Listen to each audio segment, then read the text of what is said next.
አርሰናልን የተመለከቱ አዳዲስ ጉዳዮችን ታደምጣላችሁ። ከጉዳት ጋር በተገናኘ አንድ ጥሩ ዜና እየተሰማ ነው። ለፓሪስ ሳን-ዠርማን ጨዋታ የአርሰናሉ ኮከብ ይመለሳል ተብሏል። የተረሳው የአርሰናል ኮከብ እጅግ ከባድ ጉዳት ገጥሞታል። በእንባ ሲታጠብ አይተነዋል። ሎስ ብላንኮቹ አርሰናልን አሁንም አልለቅም ብለዋል።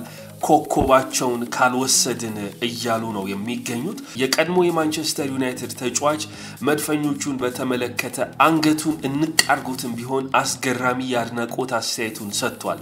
ሚኬል አርቴታ ከክረምቱ የዝውውር መስኮት ጋር በተገናኘ የሰጠው አስገራሚ አስተያየት አለ። መድፈኞቹ ጥሩ ዜና በክረምት ልትሰሙ ትችላላችሁ። በክረምቱ አርሰናል ያስፈርመዋል የተባለው ተጫዋች ደግሞ አርሰናልን ትቶ ወደ ሌላ ቡድን ሊሄድ እንደሚችል እየተነሳ ነው። እሱንም ነግራችኋለሁ። ይሄ ቪዲዮ ብዙ ሰዎች ጋር እንዲደርስ ላይክ በማድረግ ጀምሩ። ሸጋ ስፖርት ላይ ነው ያላችሁት።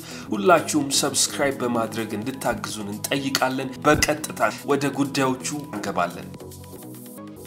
ለሚኬል አርቴታ ቡድን በቻምፒየንስ ሊግ መርሃ ግብሮች እጅግ ከፍተኛ ግልጋሎት ሲሰጥ የነበረው ቶማስ ፓርቴ ጋናዊው አማካይ በአርሰናል የሚቆይበት እድል እንዳለ እየተነሳ ነው የሚገኘው። ትላንትና በነበረ ጋዜጣዊ መግለጫ አርቴታ ከፓርቴ ዝውውር ጋር በተገናኘ አዳዲስ ሂደቶች እንዳሉ ነው እየገለጸ የሚገኘው። ከሁሉም ተጫዋቾች ጋር አዲሱ የክለቡ ስፖርቲንግ ዳይሬክተር አንድሪያ ቤርታ እንቅስቃሴዎችን ጀምሯል። ፕሮግረስ ወይንም ሂደቶችም አለ ሲሉ ነው የተናገረው። ስለ 31 ዓመቱ ጋናዊ አማካይ ቶማስ ፓርቴ የተጠየቀው አርቴታ ግልጽ የሆነ ፍላጎት ነው ያለን፣ ነገር ግን ስራውን ሁሉ ለአንድሪያ ቤርታ ኃላፊነቱን እሰጠዋለሁ። ክለቡ ከተጫዋቹ ጋር በተገናኘ ወደፊት እየተንቀሳቀሰ ነው ተብሏል። ጥቅምት 2020 ላይ ነበር በ45 ሚሊዮን ፓውንድ ከአትሌቲኮ ማድሪድ የፈረመው። ከወደ ሳውዲ አረቢያ በርከት ያሉ ፈላጊዎች እንዳሉት እየተነሳ ነው የሚገኘው። ጋናዊው የአማካይ ስፍራ ተጫዋች በማድሪዱ የመልስ መርሃ ግብር ቢጫ ካርድ በመመልከቱ ከፓሪስ ሳን-ዠርማን ጋር በሚኖረው የቻምፒየንስ ሊግ ግማሽ ፍጻሜ በመጀመሪያ ዙሩ የኤሚሬትስ ጨዋታ አይሰለፍም። ነገር ግን ለፓርክ ደ ፕሪንሱ መርሃ ግብር የሚደርስ ይሆናል። ተጫዋቹ አዲስ ውል በአርሰናል ሊቀርብለት እንደሆነ ሚኬል አርቴታ ፍንጭ ሰጥቷል። ከፓሪስ ሳን-ዠርማን የሚኖረው ጨዋታ ላይ ግን ሌላ የአርሰናል ኮከብ ከጉዳት ይመለሳል ተብሏል። ጣሊያናዊው የመድፈኞቹ የተከላካይ ስፍራ ተጫዋች ሪካርዶ ካላፊዮሪ በፓሪስ ሳን-ዠርማን ጨዋታ ወደ ሜዳ ሊመለስ እንደሚችል ሚኬል አርቴታ ጠቆም አድርጓል። ሁሉም ነገር በትክክለኛው መንገድ ከተጓዘ በፓሪስ ሳን-ዠርማን ጨዋታ ሪካርዶ ካላፊዮሪ ይመለሳል ብዬ አስባለሁ ሲሉ ነው የተናገሩት። ካላፊዮሪ በሜዳ ላይ የሚደረጉ ልምምዶችን ማድረግ እንደጀመረም ሚኬል አርቴታ ተናግሯል። ይህ የግራ መስመር ተከላካይ ጋብሪኤል ማጋሌሽ በሌለባቸው ጨዋታዎች የቡድኑ ሁለተኛ ተመራጭ ሆኖ በአርቴታ ሲሰለፍ እንደነበረ ይታወሳል። ማጋሌሽንም ካላፊዮሪንም ያጣው አርቴታ ግን በጃኩብ ኪቪዮር አስገራሚውን ድል ማድሪድ ላይ ተጎናጽፎ ወጥቷል። ከጉዳት ጋር በተገናኘ የአርሰናሉ ኮከብ ካይ ሃቨርትዝ ከተጠበቀው ጊዜ አስቀድሞ ወደ ሜዳ ሊመለስ የሚችልበት እድል እንዳለ ሚኬል አርቴታ እየተናገረ ነው የሚገኘው። እሁድ ከሚደረገው የኢፕስዊች ታውን ጨዋታ አስቀድሞ አርቴታ በሰጠው ጋዜጣዊ መግለጫ ላይ ይህንን ነው ያረጋገጠው። ካይ ሃቨርትዝ በገጠመው ጉዳት ምክንያት ሙሉ የውድድር ዓመቱ ያመልጧል ተብሎ ነበረ። አርቴታ ግን ከተጠበቀው ጊዜ አስቀድሞ ሊመለስ የሚችል እድል አለ ተብሏል። ይህ ማለት ግን አርሰናል እስከ ውድድር ዓመቱ መጨረሻ በሚያደርጋቸው ጨዋታዎች ሊሰለፍ ይችላል ማለት ላይሆን ይችላል። ከተጠበቀው ጊዜ ቀድሞ ይመጣል ነው እየተባለ ያለው። የተረሳው የአርሰናል ኮከብ ግን እጅግ ከባድ ጉዳት ገጥሞታል። በላዚዮ እየተጫወተ የሚገኘው የአርሰናሉ ንብረት ኑኖ ታቫሬሽ ከበድ ያለ ጉዳት የገጠመው ይመስላል። የግራ መስመሩ ተከላካይ በጣም ጥሩ የሚባል የውድድር ዓመትን በጣሊያኑ ክለብ ያሳለፈ ነው የሚገኘው። ይሄ ተጫዋች 2021 ላይ ነበር በ8 ሚሊዮን ፓውንድ አርሰናልን ተቀላቅሎ የነበረው። ነገር ግን በመድፈኞቹ ቤት በቂ ጨዋታ ጊዜ ባለማግኘቱ በውሰት ተሰጥቶ ለላዚዮ እየተሰለፈ ይገኛል። ከቦዶ ግሊምት ጋር በነበረ የዩሮፓ ሊግ ጨዋታ ለላዚዮ የተሰለፈው ኑኖ ታቫሬሽ ጉዳት ገጥሞታል። ይህ ተጫዋች በ26 ጨዋታዎች ላይ 9 አሲስቶችን ለላዚዮ ማስመዝገብ የቻለ ተጫዋች ነው። የ25 ዓመቱ የመስመር ተጫዋች በዚህ የውድድር ዓመት 5 የተለያዩ አጋጣሚዎች ላይ ጉዳት ገጥሞት 14 ጨዋታዎችን ለላዚዮ ሳይሰለፍ አምልጦታል። አሁን ደግሞ ሌላ ከባድ ጉዳት ገጥሞታል። በጉዳቱ በጣም ተበሳጭቶ እያለቀሰ ከሜዳ ሲወጣ ተመልክተናል። ጉዳቱ ከባድ ሊሆን ይችላል። ሙሉ የውድድር ዓመቱንም ከሜዳ ውጪ ሊያደርገው ይችላል ተብሎ ተሰግቷል። ከዝውውር ጋር በተገናኘ ሚኬል አርቴታ አርሰናል የትኛውንም ተጫዋች የማማለል የመሳብ አቅም እንዳለው እየተናገረ ነው የሚገኘው። ጋዜጣዊ መግለጫ ላይ ከስፖርቲንግ ሊዝበኑ አጥቂ ቪክቶር ዮኬሬሽ፣ ከአርቢ ላይፕዚግ አጥቂ ቤንጃሚን ሼሽኮ፣ ከአትሌቲክ ክሉብ ኒኮ ዊሊያምስ እና ከሌሎች ትልልቅ ተጫዋቾች ጋር ስሙ እየተያዘ ነው የሚገኘው አርሰናል። ለዚህ ደግሞ ምክንያቱ አርሰናል የትኛውንም ተጫዋች የመሳብ አቅም እንዳለው በመሆኑ እንደሆነ ሚኬል አርቴታ በድፍረት እየተናገረ ነው የሚገኘው። ዝግጁዎች ነን፣ ጠንካራዎች ነን፣ የትኛውንም ተጫዋች የመሳብ አቅም አለን፣ በክረምቱ ብዙ ስራ ይጠብቀናል እያለ ሚኬል አርቴታ እየተናገረ ነው የሚገኘው። የተከበራችሁ የሸጋ ስፖርት ተከታታዮች መረጃዎቻችንን ለብዙ ሰዎች እንዲደርስ ላይክ ማድረጋችሁን እንዳትዘነጉ።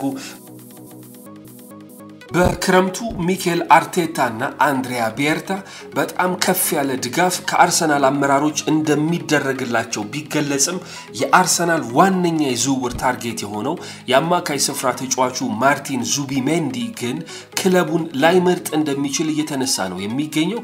በ51 ሚሊዮን ፓውንድ ከሪያል ሶሴዳድ ወደ ሊቨርፑል የመዘዋወር እድል ቀርቦለት ይህ ተጫዋች ባለፈው ክረምት አልፈርምም ብሎ ሊቨርፑሎችን ሳይቀበላቸው ቀርቷል። ነገር ግን መሃል ላይ ደግሞ ከአርሰናል ጋር ተስማምቷል ሲባል ነበር። ይህንን ተጫዋች አርሰናል በክረምት የዝውውር መስኮት የመጀመሪያ ኢላማው አድርጎ እየሰራ ነው የሚገኘው ወደ ኤሚሬትስ ለማምጣት። የስፔኑ ጋዜጣ ፊጃይስ ግን እንዳስነበበው ከሆነ ዙቢሜንዲ የሪያል ማድሪድን የዝውውር ጥያቄ የበለጠ እንደሚያስቀድም ነው የተነሳ የሚገኘው። ሪያል ማድሪድ በክረምት የዝውውር መስኮት በጣም ቢዚ የሆነ ስራ እንደሚጠብቃቸው ገና ካሁኑ እየተገለጸ ይገኛል። በርከት ያሉ የአማካይ የተከላካይና የአጥቂ ስፍራ ተጫዋቾችን ያመጣሉ። በዛው መጠን ደግሞ ብዙ ተጫዋቾችን ያሰናብታሉ ተብሎ እየተጠበቀ ነው። ማርቲን ዙቢሜንዲ ከሪያል ሶሴዳድ ወደ ሪያል ማድሪድ የሚዘዋወርበት እድል አለ ሲሉ የስፔን መገናኛ ብዙሃን እያስነበቡ ይገኛሉ። እዛው ስፔንና ሪያል ማድሪድ ግን ስንቆይ ሪያል ማድሪድ አሁንም ከአርሰናል አናት አልወርድም እንዳለ ነው የሚገኘው። ስፖርት 365 የተባለው ድረገጽ እንዳስነበበው ከሆነ በ85 ሚሊዮን ፓውንድ ሪያል ማድሪድ ከአርሰናል ኮከቡን የተከላካይ ስፍራ ተጫዋች ዊሊያም ሳሊባን ለማዛወር እንቅስቃሴውን እንደቀጠለ ነው የሚገኘው። የስፔን መገናኛ ብዙሃን እንዳስነበበው ይህ የተከላካይ ስፍራ ተጫዋች በሳንቲያጎ ቤርናቤዩ እንዲመጣ ለማድረግ እስከ 100 ሚሊዮን ዩሮ ድረስ ሪያል ማድሪዶች ሊመድቡለት ይችላሉ ተብሏል። ተጫዋቹ በአርሰናል አዲስ የኮንትራት ማራዘሚያ እየቀረበለት ነው የሚገኘው። አሁን እጁ ላይ ያለው ኮንትራት ግን 2027 ሰኔ ወር ድረስ የሚቆይ ነው። ክለቡ ይህንን ኮንትራቱን ለማራዘም ይፈልጋል። እስካሁን ግን ስምምነት ላይ አልደረሱም። ሪያል ማድሪድ ግን በመሃል መጥቶ እስከ 100 ሚሊዮን ዩሮ ድረስ ክፍያ በመፈጸም ዊሊያም ሳሊባን በእጃቸው ለማስገባት እየተንቀሳቀሱ ይገኛሉ። በዚህ የውድድር ዓመት የመሃል ተከላካይ እጥረት እንዴት ዋጋ እንዳስከፈላቸው የካርሎ አንቸሎቲ ቡድን በደንብ ተገንዝቧል። ለዚህ ደግሞ ክፍተታቸው ጠጋኝ አድርገው ያሰቡት ዊሊያም ሳሊባ ነው ተብሏል። የመድፈኞቹ አሰልጣኝ ሚኬል አርቴታ የቻምፒየንስ ሊግ የመልስ ጨዋታ በሜዳቸው ማድረግ እንደሚመርጡ ገልጸዋል። ከፓሪስ ሰን ዠርመን ጋር ስላለባቸው ተጠባቂ የቻምፒየንስ ሊግ ጨዋታ ያነሱት ሚኬል አርቴታ ሁለተኛውን ዙር በሜዳችን መጫወት እንመርጥ ነበር ብለዋል። የዩሮፓ ሊግ ጨዋታዎችን በምሳሌነት የጠቀሱት አርቴታ የመልስ ጨዋታዎች እንግዳ ነገር ሊያስመለክቱ ይችላሉ፣ ከነዚህ ሁኔታዎች መማር ያስፈልጋል ነው ያሉት። ሊቨርፑል በዚህ ሳምንት ሻምፒዮን መሆኑን ሊያረጋግጥ ይችላል ወይ ተብሎ የተጠየቁት አርቴታ ጨዋታችንን እናሸንፋለን፣ ይሄ አይከሰትም ነው ያሉት። ከኢፕስዊች ታውን ጋር እሁድ የሚደረገው የፕሪሚየር ሊግ ጨዋታ እጅግ ትልቅ መርሃ ግብር እንደሆነ አርቴታ እየተናገሩ ይገኛሉ። የሰሜን ለንደኑ ክለብ በሚቀጥለው ክረምት የዝውውር መስኮት የአሰልጣኝ ሚኬል አርቴታ ፍላጎትን ለማሟላት መዘጋጀቱ ተገልጿል። አርሰናል በዝውውር መስኮቱ ንቁ ተሳትፎ እንደሚያደርጉና ትልልቅ ዝውውሮች ሊኖሩ እንደሚችሉ እየተዘገበ ነው የሚገኘው። የማርቲን ዙቢሜንዲ ዝውውር ቅድሚያ ሊሰጠው እንደሚችል ተነስቷል። ከዚህ ተጫዋች ጋር ግን በተገናኘ የሰማነው አዲስ ጉዳይ አለ። የፊት መስመር ተጫዋችም ይፈርማል እየተባለ ነው። አርቴታ እስካሁን በክለቡ ያልተደረገላቸው ነገር በክረምቱ ይደረግላቸዋል እየተባለ እየተጠበቀ ይገኛል። የቀድሞ የማንቸስተር ዩናይትድ የተከላካይ ስፍራ ተጫዋች ሪዮ ፈርዲናንድ አርሰናልን በተመለከተ በራሱ የዩቲዩብ ቻናል አስተያየቱን ሲሰጥ ተደምጧል። ይህ ተጫዋች አርሰናል የቻምፒየንስ ሊግ ዋንጫውን ቢያነሳ ቅር እንደማይሰኝ ተናግሯል። እርሱ በቻምፒየንስ ሊግ የፍጻሜ ጨዋታ ፓሪስ ሰን ዠርማንና ኢንተር ሚላን ይገናኛሉ ብሎ እንደሚገምት ነው የተነበየው። ነገር ግን የፓሪስ ሰን ዠርማንና የባርሰሎናን የፍጻሜ ጨዋታ ቢመለከት ደስተኛ እንደሚሆን ገልጿል። የኔ ሌላኛው ክፍል ግን አርሰናል ወደ ፍጻሜ ቢደርስና ዋንጫውን ቢበላ ቅር አልሰኝም። ይህንን ስናገር ደግሞ የእውነቴን ነው ሲል ነው የተደመጠው። ተጫዋቾቻቸውን በጣም ወዳቸዋለሁ። ቡካዮ ሳካን፣ ዴክላን ራይስን፣ ማርቲን ኦዴጋርድን፣ ጁሪያን ቲምበርን፣ ሉዊስ ስኬሊ፣ ሳሊባ፣ ጋብሪኤል ብዙ ተጫዋቾቻቸውን በአርሰናል ቤት በጣም ወዳቸዋለሁ። ዋንጫውን ቢበሉ ቅር አልሰኝም የሚል አስተያየቱን በራሱ ፖድካስት ላይ ሰጥቷል።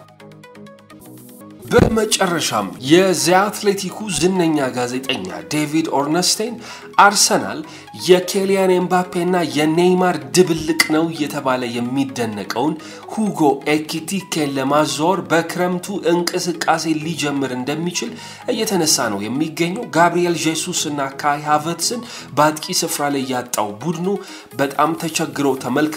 ከአይንትራክ ፍራንክፈርት በክረምት የዝውውር መስኮት ሁጎ ኤኪቲኬን የማዛወር አርሰናሎች ፍላጎት ሳይኖራቸው አይቀርም ሲል ዴቪድ ኦርነስቴን እያስነበበ ነው የሚገኘው። አርሰናል የዚህ ተጫዋች አድናቂ ከሆኑ ክለቦች መካከል አንደኛው ነው። በጣም ብዙ ክለቦች ይህንን ተጫዋች ያደንቁታል። አርሰናል ያደንቁታል ማለት ግን ተጫዋቹን ለማዛወር በቂ የሆነ ምክንያት አግኝቷል ማለት አይደለም። የ22 ዓመቱ ተጫዋች በዚህ የውድድር ዓመት በ28 የቡንደስሊጋ ጨዋታ 15 ጎልና 5 አሲስቶችን ማስመዝገብ የቻለ ነው። በአውሮፓ ውድድሮች ደግሞ 7 ጎሎች ላይ በቀጥታ ተሳትፏል። ለአይንትራክ ፍራንክፈርት በጣም ጥሩ ጊዜን እያሳለፈ ነው። በ16 ሚሊዮን ዩሮ ነበር በ2024 ጥር ወር ላይ የ22 ዓመቱ ተጫዋች ከፓሪስ ሰን ዠርማን ወደ አይንትራክ ፍራንክፈርት ያመራው። ይህ ተጫዋች የኔይማርና የኬሊያን ኤምባፔ ድብልቅ ነው። ሁለቱንም ተጫዋቾች ያማከለ ክህሎትን ይዟል እየተባለ ይሞካሻል። ምናልባት አርሰናል መዳረሻው ሊሆን ይችላል ተብሏል። የተከበራችሁ የሸጋ ስፖርት ተከታታዮች መረጃዎቻችንን ስላደመጣችሁ እናመሰግናለን። ለብዙ ሰዎች እንዲደርስ ላይክ ማድረጋችሁን እንዳትዘነጉ። በሌላ ጊዜ ደግሞ የሚሰሩ የስፖርት ኮንቴንቶች እንዲደርሷችሁ ሰብስክራይብ እና የኖቲፊኬሽን በተኗን ኦን ማድረግ እንዳይዘነጋ። ሰላም።